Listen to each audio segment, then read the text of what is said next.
Hello everyone, my name is Tootsie Forever and welcome to this video. My Little Pony Friendship is Magic has some interesting character arcs that the show can't explain in its 20-minute running time. So we have to go to other sources such as the My Little Pony chapter books or the IDW comics in order to fill in some of the gaps that the show leaves out. So I decided to go through and pick some arcs that may interest you guys. These are in no particular order, so let's get started. Number 1. King Sombra's origin story. In the Season 3 premiere, we get introduced to King Sombra, an evil dictator who took over the Crystal Empire and enslaved its ponies. With the power of love, he was defeated and obliterated in probably one of the most violent ways to kill a character. We didn't know much about his character other than the fact that he was just evil. But thanks to the My Little Pony comics, we can shine some light on him. When King Sombra was just a colt, he was found by the royal guard in the icy cold weather up north, away from the kingdom. He was brought to the Crystal Empire orphanage where he was bullied for the way he acted. He later met a filly named Radiant Hope, who he developed a close relationship with. Every year during the Crystal Fair, Sombra would suffer a lot of pain and would almost collapse if it wasn't for Radiant Hope using a healing spell on him. One day he travels away from the kingdom and gets lost in the snow. He finds a red crystal that reveals to Sombra who he really is, an actual living shadow called an Umbreon created for the sole purpose of destroying the Crystal Heart and setting free to the Shadow Army. Sombra's dormant powers are awakened. He embraces his true destiny and steals the Crystal Heart by turning its ruler, Princess Amore, into stone, shattering and scattering her all around Equestria. Radiant Hope is there to witness everything and informs the princesses about what King Sombra has done, and the rest is history. There's also another comic arc that takes place after the events of the Season 3 premiere explaining what happened to his horn, but I don't want to spoil that for you guys, so go pick up a comic and read it for yourself. I can promise you, you will not be disappointed. Number 2. How Cadance became an Alicorn.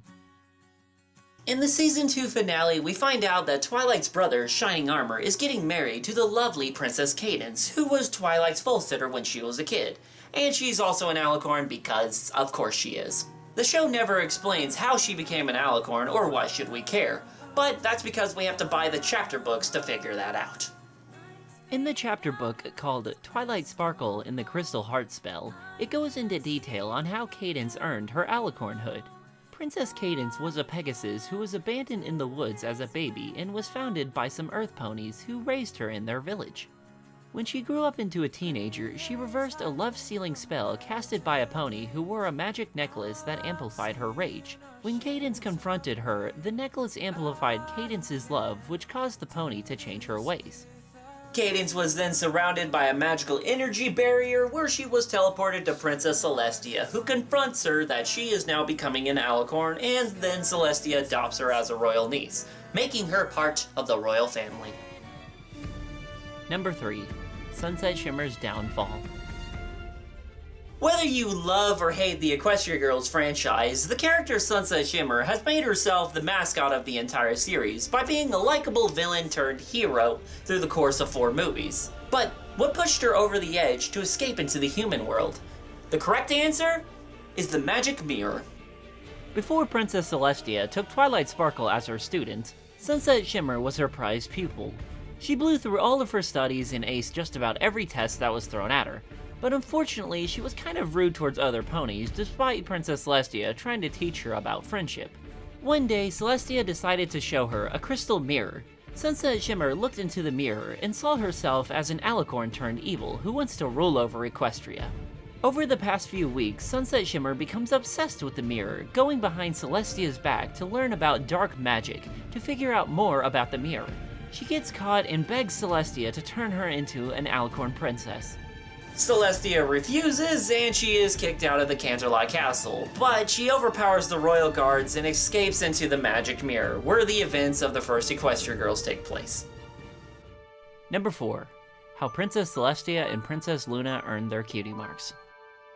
The rulers of Equestria, Princess Celestia and Princess Luna, both have a lot of information that would be perfect material for a My Little Pony episode, like how they got their cutie marks.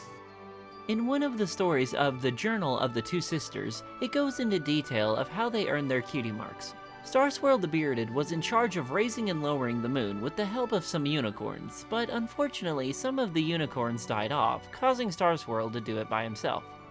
Over the years, he uses up all of his magic and gets older while his health starts decreasing. He realizes that Alicorn magic is much more powerful than unicorn magic and asks if the two sisters wouldn't mind being the guardians of the sun and the moon, believing that their magic will be stronger as the sun and the moon would rejuvenate them according to the legend. Celestia and Luna agree to use their magic to perform the setting of the moon and the raising of the sun. When it is over, they both look over their flanks, seeing that they have earned their cutie marks. That's all for this video, and if you wish to keep up with what I'm doing, then please be sure to follow me on Twitter. Thank you all for watching, and I'll see you next time.